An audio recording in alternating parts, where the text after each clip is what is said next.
so I'm not entirely sure what the video is going to be titled or what the thumbnail is going to look like. But moving into this video, I do want to give everyone a heads up. There's going to be spoilers for Red Dead Redemption 2 story, most notably the ending, what happens during certain chapters, and then of course talking a lot of Red Dead Redemption 1 and what Javier gets into during the events of that game. It's kind of imperative to talk about that stuff in order to bridge the gap successfully, the main purpose of this video, so just wanted to give you a heads up on what will be explored. So continue on at your own discretion. But with that being said, if you enjoy what you see and you're brand new here, maybe consider subscribing and dropping a like. Thank you, and enjoy the video.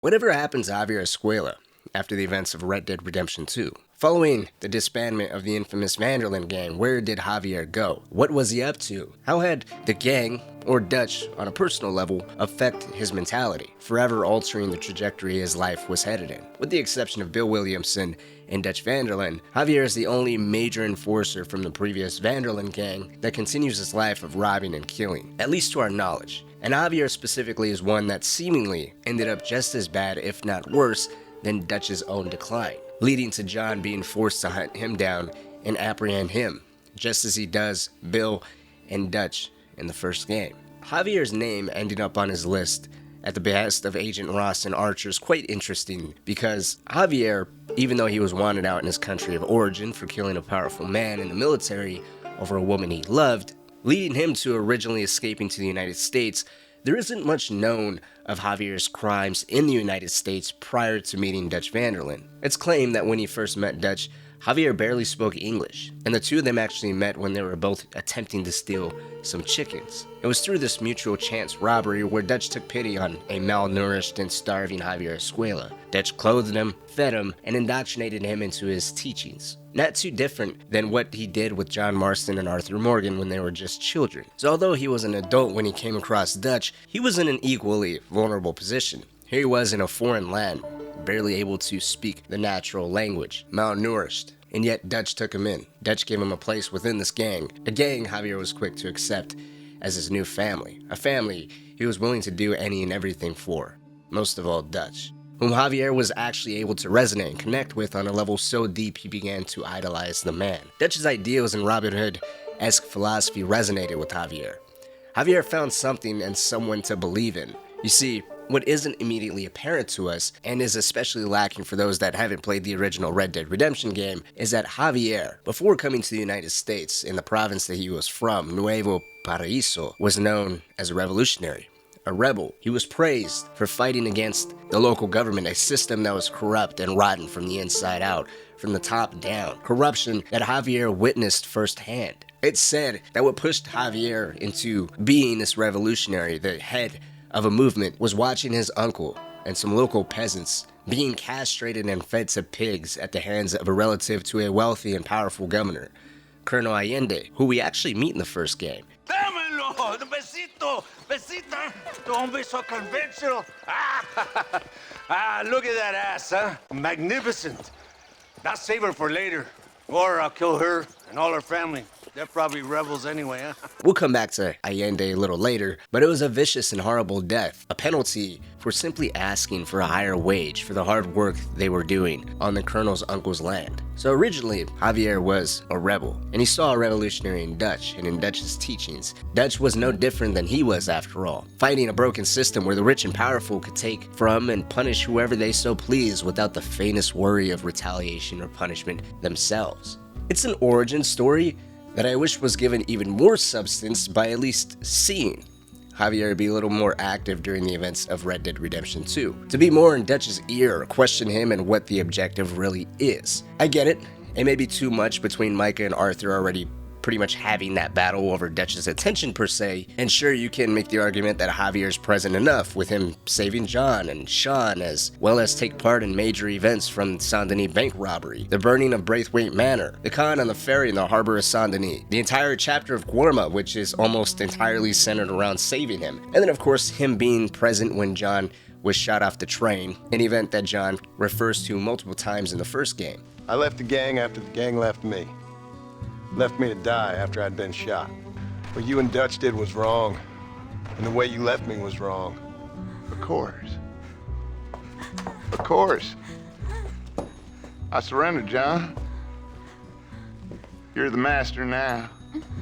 I've been my master since you left me to die. But for the most part, he isn't really explored like that. Not enough to properly develop his character or his relationship at large to everyone else within the gang. Was there time to properly allocate to him and the development of his character? In the grand scheme of things, probably not. There's already enough going on with the gang's decline, Dutch's decline, and Arthur getting sick. Not to mention developing John as the primary protagonist and trying to properly bridge the first game to the second game without investing way too much time, resources, energy. So the decision ultimately makes sense. But I wanted to explain the origin between Javier and Dutch because with that foundation, that knowledge of how the two of them met, that similar cause, a cause that Javier already learned in the harshest manner possible. It touched him personally. Now to move into a different country and possibly for the first time, the first person that takes any kind of pity on him has the same mentality, has the same uphill battle,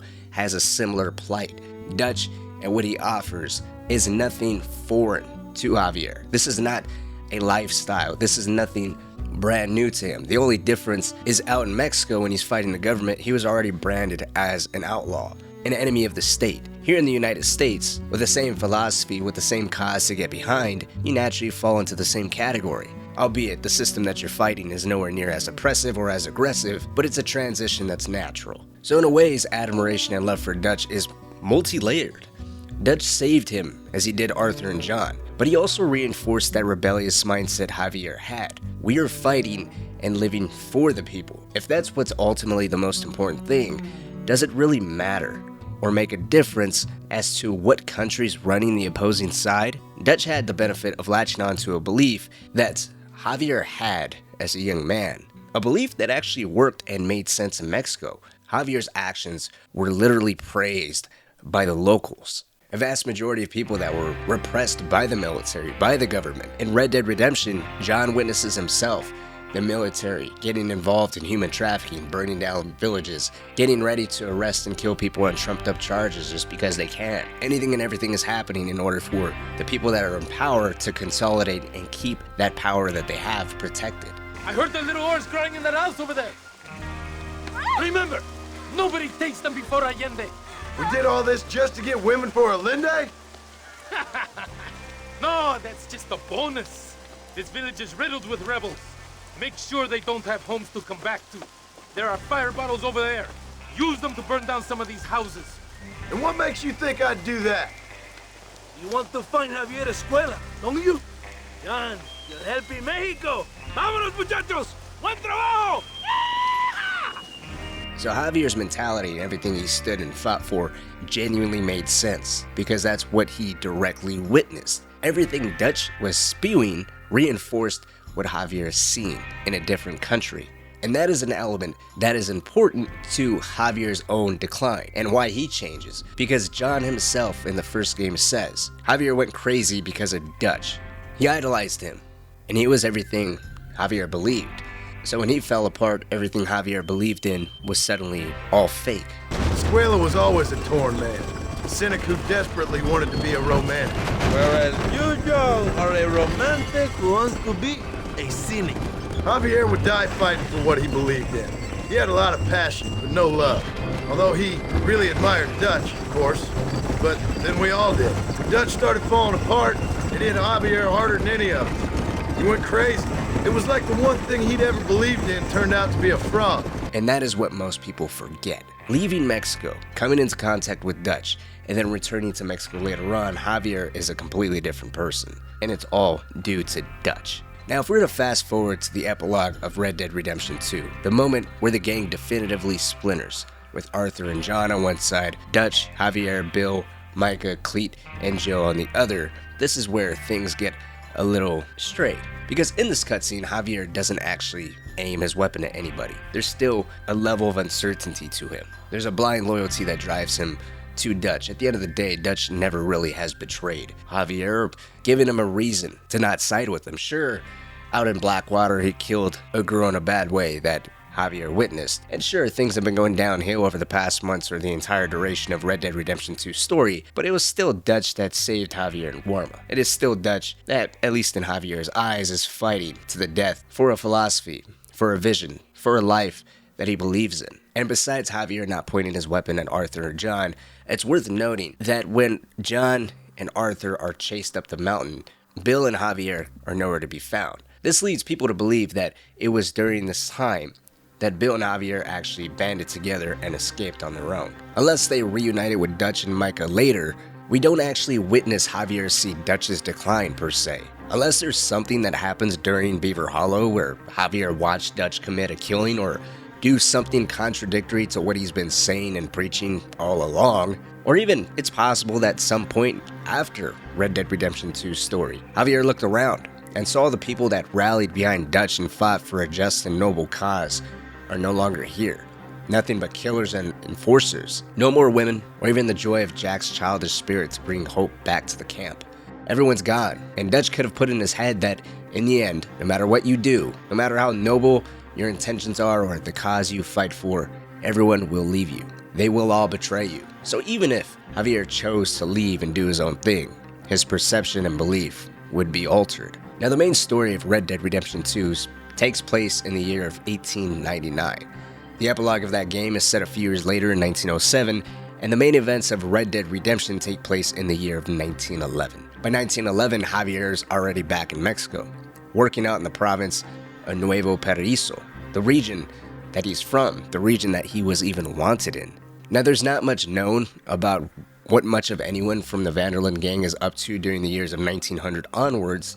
Some of the questions are filled in with some characters such as Pearson, Charles, Sadie, Tilly, and Mary Beth, but even then, there are gaps in the precise details of what happened before we see them in the epilogue. How did they get to the position that they're in now? Or what they end up doing after the epilogue. Charles and Sadie, for instance, say they're going to Canada and South America, respectively. But that's it. We don't really hear or see much of them after that. Bill and Javier aren't given as much of a spotlight, but we do know, just based off of the events of the first game, that by 1911, Javier's back in Mexico, and Bill is set up in New Austin, leading his own gang and operating out of Fort Mercer, terrorizing the area of New Austin. Well, things are different now, John. Now I'm in charge! No more Dutch! And no more you! As far as Javier goes, as early as 1907, the year the epilogue of Red Dead Redemption 2 takes place in, it's rumored Javier is hiding out in the mountains of Mexico. It genuinely sucks to not know if Micah played a role in Javier and Bill deciding to just go and leave Dutch's side, or if it was just time to try their own thing, with seemingly every attempt to do or find something better falling apart, and every failure being placed on Dutch, or if they just got tired of it all, moving from area to area, robbing and killing whoever they could, all the while desperately trying to keep Dutch's own psyche together. But what is certain is at some point in time, Javier, with an altered mentality after watching the gang he rode with for years fall apart alongside the man who he idolized most, returned to the land he was once loved in by the people, a revolutionary before his time, possibly with still an ongoing bounty on his head for the murder all those years ago. Now, ended up fighting for the opposite side, becoming a feared and vengeful bounty hunter for the very person who he would have stood boldly against before leaving Mexico, Colonel Allende. According to some dialogue in Red Dead Redemption, Javier's fall from grace was thanks to his time spent in the United States. Why are you looking for Javier Escuela? We was friends once, long time ago. Not anymore. Old friends make their worst enemies. You're telling me. Escuela is known in this province. He was a revolutionary once, but then he went to your country. Now they say he kills for anybody who will pay. That sounds about right. Which John provides a little bit of insight to, blaming his switch in mentality on that of Dutch's own mental decline. If Javier did really return to Mexico in the year of 1907, then that means in the 4 years time span between 1907, when it's rumored to him first appear back in Mexico, to the events of the first Red Dead Redemption where John is hunting him out in Mexico, Javier re-established a reputation for himself in the country, probably beginning to actively deal with whatever bounties were still on his head as a rebel, as a traitor, as someone working against the government that was currently in power. Perhaps he paid the bounty himself, or he did a favor for Allende or another local politician, pardoning his name as an outlaw, and then turning around and offering his services. Hey, for this set price, I'll take out any rivals you might have, working as a fearful bounty hunter, and progressing to be Colonel Allende's personal hitman. At least that's what seems to be the most likely. There's nothing set in stone saying what the exact relationship is between Allende or Javier, but just going based off the events of the first game, Colonel Allende does protect Javier from John, and by extension, he even harbors Bill from John. All the rebels and everyone within this province are well aware of who Javier Escuella is. At some point in time, they've all heard his name, and considering the mission where you go out to hunt him down, it's not a gang protecting him, similar to what Bill had at Fort Mercer. Or it's not even Native Americans or a handful of other outlaws and outcasts, as we see with the Indians fighting alongside Dutch, but rather it's the Mexican army protecting Javier. So it would actually make sense for him to come to this land, do a 180, and spit on the reputation he founded so many years ago, and now be someone that's actively repressing the locals, the peasants, the people that have already been stomped on by the government that didn't think twice about spilling Javier's own bloodline in the soil. At least that's what I believe happened in the events of Red Dead Redemption 2 to Red Dead Redemption 1. But let me know what you think. Do you agree? Do you think I'm a little off here or there? Is there anything I missed? Let me know down in the comment section, and of course, if there's anyone else you want me to do, share that down below. I'm always taking recommendations. And always, I rarely promote this, but I actually have a Discord. Link to it is always in the description. Probably have it in the pinned comment this time as well, but feel free to join. Talk about Red Dead Redemption, or really video games abroad. Doesn't have to be specifically tied to this series. Besides the Patreon, the Discord is where I normally, talk about video ideas and whatnot. But join it. There's well over 2,000 members, and we'd love to have you there. But until next time, see you guys later.